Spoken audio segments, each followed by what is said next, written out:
High everyone welcome to my YouTube channel. तपाईँहरूको दिमागमा कति नेगेटिभ थट्स आउँछ, हामीलाई लाग्छ कि यो हाम्रो नेगेटिभ थट्स इमोसन्सहरू सबै म्यानिफेस्ट हुन्छ र हाम्रो लाइफ चाहिँ के हुन्छ, नराम्रो कुराले नै सर्कमस्टान्सेसहरूले पनि जितेर हामीले कहिले पनि खुसी पाउँदैन। हामीले त्यो सोच्छौँ नि त। सो डाउट चाहिँ यति पनि नगर्नु होला। तपाईँले जे चाहनु भएको छ तपाईँको म्यानिफेस्टेसन पुरा भएरै छोड्छ।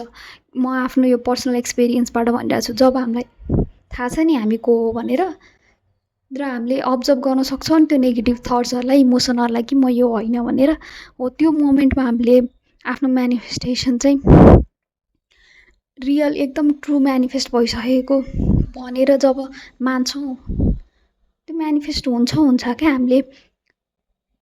हामीले त्यो नेगेटिभ थट्सहरूलाई, इमोसनहरूलाई ओभर रुल गर्न दियौँ भने पक्कै पनि त्यो म्यानिफेस्ट हुँदैन। तर जब हामीलाई थाहा हुन्छ यो त आइरहेछ, यो टेम्पोररी चिज हो, हामी भनेको अवेरनेस भनेको के हो, पर्मानेन्ट चिज हो।